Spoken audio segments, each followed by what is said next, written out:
gorgeous wife, and why isn't she up here? She's just down there. She's just down there, is she? I can see Sorry. her. She's hiding. She is hiding. Oh, she's taking pictures now. Oh, good. So tell us about you, Peter. Okay. Well, I've been building most of my life. I am a builder and done most things in residential building, except for like high rise. So I think it was about 5 years ago.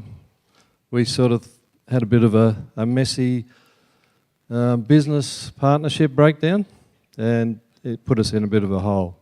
So we just had to find our way out.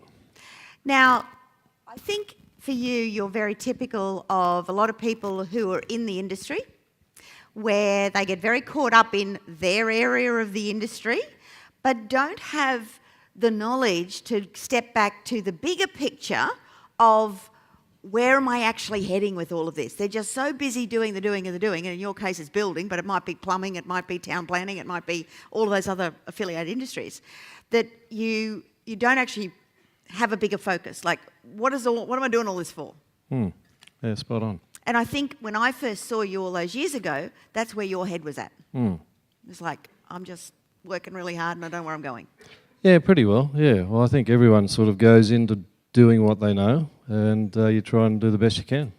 Which is good, but it's good to have a bigger plan. I agree. Yeah. Yeah, for sure. So how did you end up with I Love Real Estate? And how did you end up with My Platinum Group? Well, I think it's the typical way that probably 90% people see the advertisement for the one day. You go along. I think I went to two, actually. Did you? In Sydney. Didn't convince you the first time, huh? Yeah, well, actually I took my ex-business partner with me to the second one, but he wasn't interested, and that's probably Sure, I worked. remember that. Yeah, do? Yeah, I do, yeah. So, yeah, I liked what I heard. I think that's what I said. I liked what I heard, and so I thought I'll go to I think it was a boot camp in the Gold Coast. Okay, yep. Yeah. And then you heard about Platinum and thought, well, all in. Well, I liked, when I went to the 3-day, there's a lot of stuff that I found a little bit boring, like the insurance. No, not your bit. No, just all the... Clint will be really happy with you saying that. You got to be honest. Probably wasn't him back then saying it. It wasn't actually. No. So yeah, I just liked it, and as I've said, we applied, I think, at the end of the boot camp. So it was only a matter of maybe 4 weeks since I went to the first one-dayer to when I applied to go into Platinum. Okay, all right. So you let me in. I did let you in. So your original position back then, because you'd had, it's a bit like divorce. You have a business breakdown, you lose money. So Big time. So you basically walked away there, didn't you? Pretty well. Yeah. Pretty well. Well, as you can see, you might think that that's a nice little bit of equity here and there, but it's not much. And what we put into the business, well, that went, and. But you're negatively getting $104,000 a year. Yeah, well, plus that credit card debt as well. Which is not good. No. 50 grand's a decent credit card debt. It was 2 credit cards, yeah. Yeah, no, not good. Yeah. So you've got to do manufactured growth because we've got to rebuild your equity. Yep. The manufactured growth strategy you chose was a subdivision?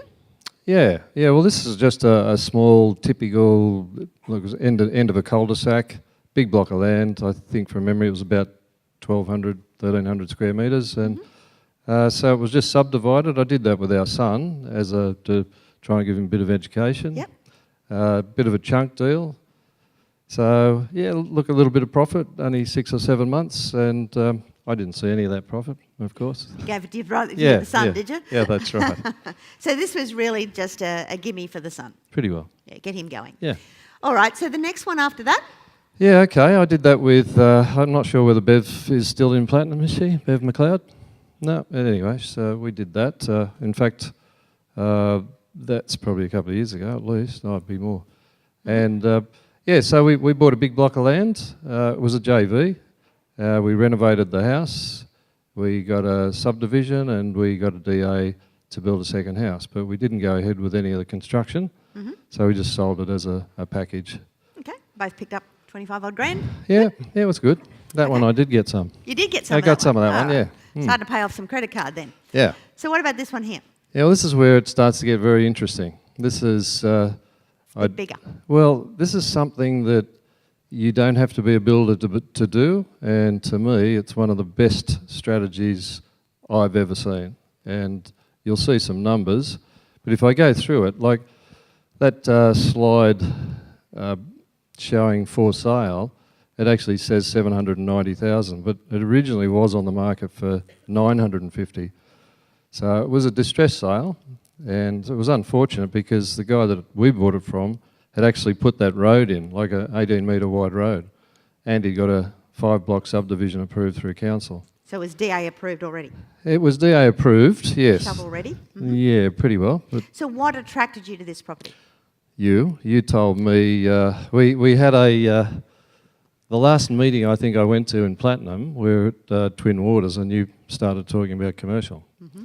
So Kerry actually said, well, that sounds like a pretty good idea. So when we did our research, we were looking for something that had a bit of commercial in it? Yeah. Mm-hmm. And that one ticked a lot of the boxes, and as we'd been going down to Nowra for many years, like I used to ride a surfboard when I was a teenager, and I used to ride it out Culburra, which is not far from Nowra. So I knew the area pretty well. And South Nowra, if anyone knows it, has exploded. You know, it's got Bunnings and McDonald's, Harvey Norman, all the biggies. So, yeah, look, 715,000 we negotiated, and we probably, at that time, if you just go back if you can. Sorry. At the time, we probably only had 20% to put into that deal. And when we go through that, you'll see that pretty well that was just about all we did put into this deal. And, you know, we had friends that were pretty good around financials, and they basically said, don't buy that, put that into your business, you know, put it back into your business, you need to. Well, we said, well, no, we've got to do it. So what happened there is, when you look at the shape of that block of land, say down in where the blocks are in blue, it's on a corner block. So the lot 1, we were able to subdivide that by itself because it had the services on the existing road. Okay, so we squeezed another block out. So we got that block, we sold that one, and we sold that one, that gave us 250,000. So we're sort of thinking, well, okay, if we sold all of them, we'd be in front a little bit of money, but that wasn't our plan. The 250,000 was basically used for, we had to put in the high voltage underground power. And I think from memory it was about $160,000, plus street lights, things like that, a lot of money. And also, of course, we had to, we knew that there was other costs, that the contributions or extortion money, whatever you want to call it, that you give to the council. So that was a lot of money. So the 250,000 basically gave us the funds to finish the subdivision, so that we then had the 4 blocks of land. And as you can see, our original plan was to develop 1 block at a time. Mm-hmm. And because we had a very good zoning, it was like B5, which is business development, and we could have put bulk storage, anything, but we thought we'll just do 1 at a time, maybe do 4 factories on each one, and well, see what happens. See what happens, and then we ended up deciding against that, and it was part of our research. We went looking at the major shopping centre, Stocklands I think it is, and we just sort of sat there, Kerry and I had a coffee, and we just noticed how many young children there were. That's just full of young children. So obviously, first thing Kerry said, well, what about a childcare centre? So we went on with that, and we thought, yeah, okay, look, we knew a little bit about childcare centres. So we ended up deciding to sell 3, 4 and 5, which a government buyer bought that. And then we thought, okay, now it's time to go for our kindergarten. So you've made money at this stage, and you've got a block left that you can build a childcare centre on. Yes. Okay, so This is the childcare centre? That's the finished product. It was on a rainy day, as you can see, but it's a pretty big childcare centre. You know, 96 places is, and it has at least 8 rooms, 8 big rooms, similar to the one down that picture down the bottom, and it has about 20 miniature toilets, and but it's all touch screens and things like that. You've probably seen some in the new childcare centres where they touchy-feely stuff and a little bit of technology and iPads everywhere. And the fellow that we actually went and we negotiated a lease with him, he actually owns about 6 or 7. And one of them is in North Nowra, so he wanted this as his flagship. So we went and we got specialised. We put an A team together, and it is a little bit specialised, but by name I would recommend everyone has a look at this sort of strategy, because it's just, I won't call it a licence to print money, but when you have a look at the figures, had we have put factories on there, each of those blocks are around about 2,260 square metres, so they're pretty big blocks. We could have probably, say, put 4 factories on there, maybe, say, 300 square metres, 1,200 square metres of factory. Well, that probably, in current times, that would probably cost around about 1.4 million to build 4 factories. As you can see there, the construction cost was 1.1. The contract was about 1.1 million and 18, I think, and extras come in, of course, towards the end. So, great builder. We found a local builder down there. You didn't build it? I didn't build it, no. But, you know, we spent every second weekend going down. It's about 160 k's south of Sydney. Gary and I used to just drive down, do a lot of talking, a lot of strategy, and that 2 hours was sensational. You know, we just sort of went down and a bit of togetherness. So, as you can see, the lease was signed before we actually started construction. That was the secret. Because we were able to go to the bank with a 15-year lease with 3 10-year options, and also 6 months worth of rent in a trust account. So basically the bank were happy to give us the finance by just using that block of land that at that stage we owned. So the current valuation... The lease on that's pretty good, like $190,000 a year in year 1. Well, actually, you know, like, it's a funny thing, but I think we got dudded a little bit. Did you now? Yeah, seriously, because the way it goes, the way that you actually value, like how much should a lease be, it's sort of somewhere around about $2,000 per child per year. That's right. But that's a regional centre, so obviously in a city or the metropolitan areas, it's much, much higher.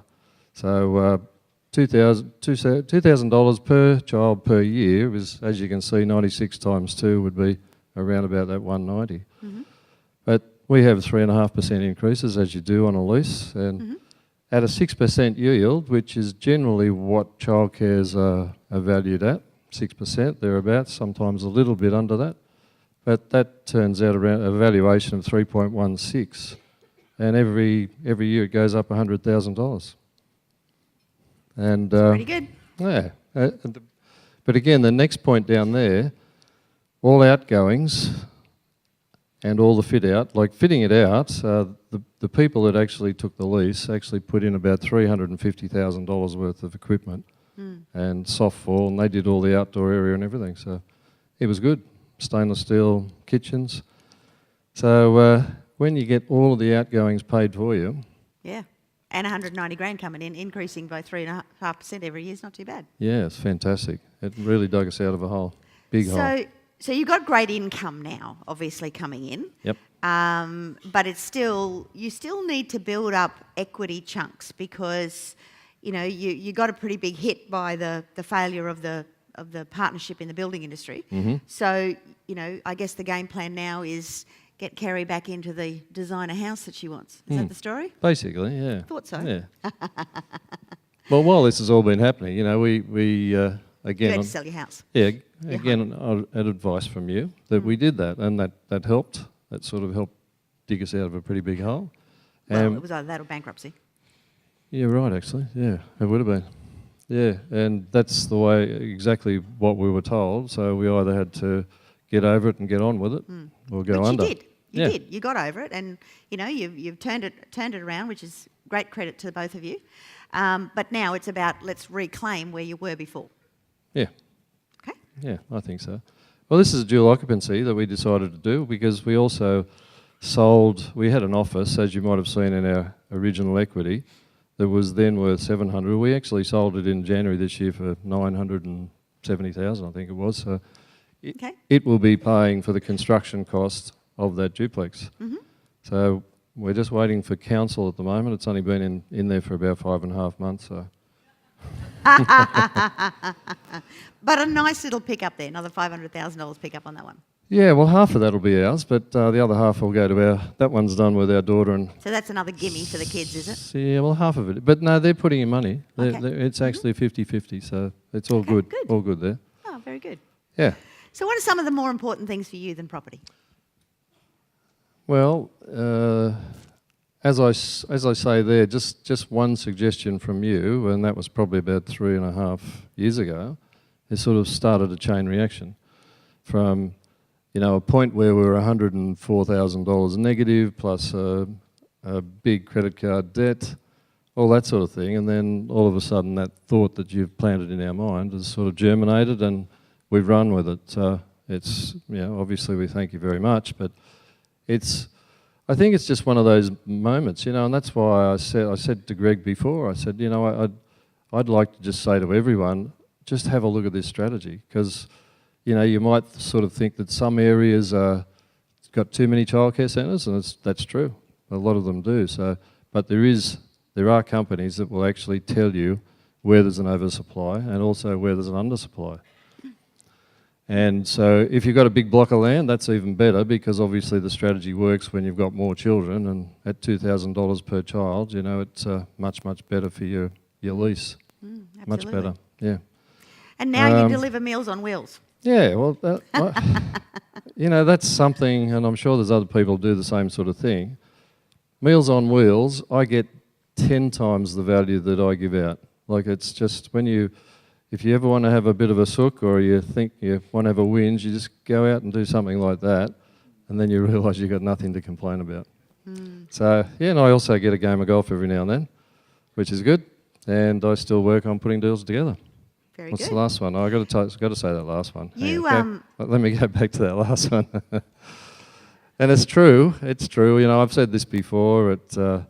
We've always been best friends. We've done everything together, a partnership, and now we're BFF. And but she really is the wind under my wings. She said, "Don't say I'm your wind," but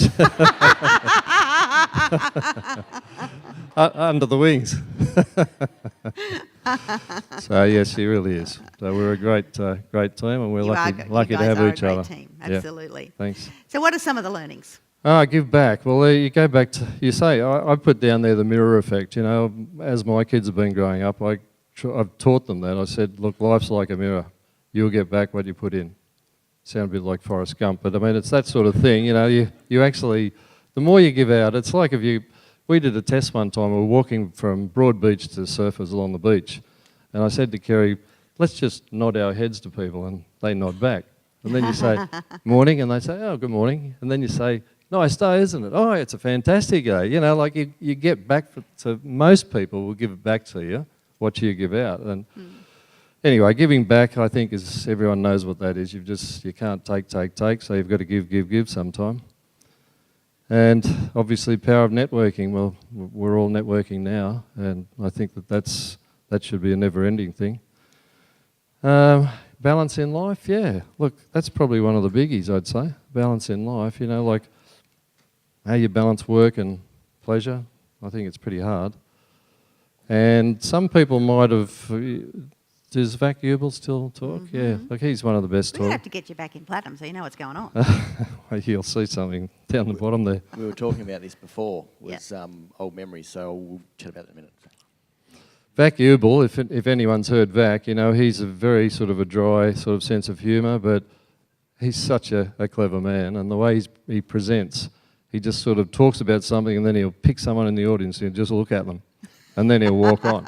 He's so funny, but where his advice, he put these stickers up on the wall and it said 10 times, and everyone's sort of thinking, what's that? And his advice was slow the game down and ask 10 times more questions. So whether it's in a negotiation or anything at all, you've got a problem, ask more questions. If somebody else has got a problem, ask them questions. And it's probably some of the best advice I've had in the last 6 or 7 years. He comes and speaks at Platinum every year, still. Yeah? The other one, the bottom one there, that's where I've learnt to use Dymphna's 21-day challenge. Again, a lot of people out here may have done that 21-day challenge. Only the platinums. So I haven't put it out anywhere else.